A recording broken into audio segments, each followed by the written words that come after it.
what I'm about to say about Michael Jordan and his ownership is a great example of, again, attacking the agenda of this propaganda that has presented Michael Jordan as the killer instinct. The one thing that you'll never have over the great Michael Jordan is his unrelenting drive to win. Unless, of course, he sells the fucking Hornets because he can't win. And he's one of the worst executives in the history of professional basketball. Yeah, so Jordan is right now in serious talks to sell his majority stake that he has in the Hornets. Now he's had that since when? When he took over the majority stake, he paid $275 million in 2010. So this would end a 13-year run as the owner. And I'll tell you what, they have stunk. And he's been in there since, I think, 2006 even as an owner, as a minority owner. He slowly and surely got more and more shares. So 2006 to 2023, 17 years. I'm going to make this. So this is going to be my first claim on this. Okay.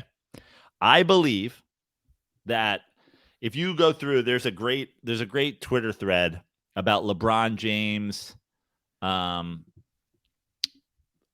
he's positioned himself he wants an NBA franchise in Las Vegas. Correct.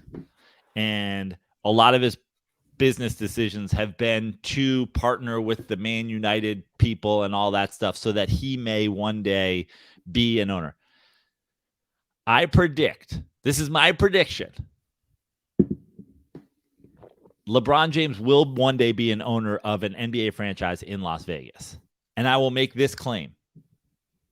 Unlike the unrelenting killer instinct of Michael Jordan, within the first 17 years of LeBron James ownership in Las Vegas, they will win a championship.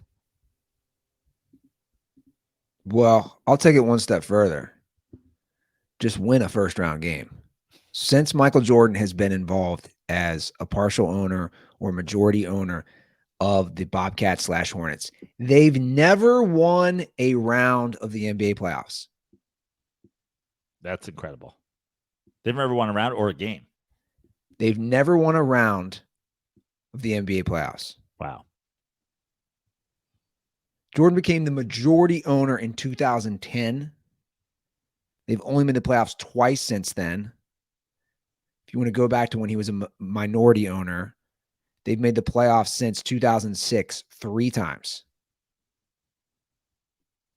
He's a terrible owner. Now, here's a fun story, too. During the 2011 NBA lockout, the New York Times wrote that Jordan led a group of 10 to 14 hardline owners who wanted to cap player shares of basketball-related income at 50% and as low as 47%.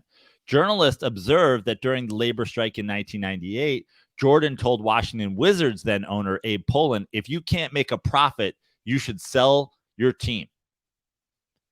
Jason Whitlock called Jordan a hypocrite sellout who can easily betray the very people who made him a billionaire global icon for wanting current players to pay for his incompetence. Now, I'm not a Jason Whitlock guy by any means, but Michael Jordan in 1998 being like, if you can't make a profit, sell your team, and then becoming an owner and wanting to cap players' profits, that's amazing. That's one that they're not going to show you in the Michael Jordan produced Last Dance. Yeah, now he's obviously, this is a good business decision. He paid $275 for a majority stake, $275 million. You know, he's flipping that. I'll make billions off this. Oh, yeah, absolutely. Great businessman, but which is remarkable in this day where NBA franchise prices are crumbling due to their wokeness. I mean, it's amazing that he's probably pulling out before it becomes less value than he bought it for. No doubt about it. I mean, listen, investing in the NBA as a business is a great financial decision. It's a great financial decision for the guy who buys it from Jordan. I'm just going to say, go up. And I don't have it in front of me. I'd have to really do a deep dive. You could argue he's one of the worst owners of all time as far as actual performance. Like, who's a worse owner? They've made the playoffs twice since he's been the full-time owner. 2 or 3 times. They've never won a playoff series. And he obviously originally bought into the Wizards. That was what was behind his going back and playing for them. And the Wizards, he left the Wizards and became and found new ownership because the Wizards wouldn't give him control of basketball operations. And honestly, smartly. Obviously. The Hornets are tied with the Timberwolves and Kings for the current longest playoff droughts, series win droughts at 18. They have not, none of those teams have won a playoff series since 2005. So he statistically is at number 1 for longest droughts for being the worst owner. I'm just amazed that he hasn't been able to win and he's giving up without winning. Has he considered bringing on Scottie Pippen as vice president just to see if that would work? It worked last time. Last time. Couldn't get out of the first round without Pippen. One last year, bring on Pippen as your vice president. See if he can get you out of the first round. What's Dennis Rodman's role? what position can he get with the Bob? Or yeah, I keep wanting to call them they're the Bobcats. I'm sorry, they're the Bobcats. You had him on the rundown as the Bobcats. You know what they're the Bobcats to me? I'm like, I haven't watched any college basketball this thing, but Andy Ruther still thinks they're called the Bobcats. You know why they're the Bobcats to me? Because they've been so bad. I just picture them as the Bobcats. When I think the Hornets, I think of Larry Johnson and Muggsy Bogues and Alonzo Mourning, like teams that that's the Thunder now.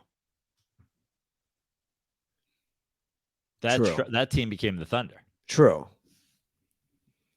I'm just saying they're the Bobcats to me. I mean, in soul, they are the Bobcats.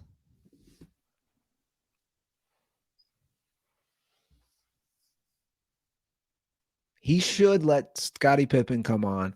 Bring on the old squad. Bring the boys back. I mean, listen, to me, I would think that a guy with this killer instinct, this insatiable need to win, he would give it one last effort to win.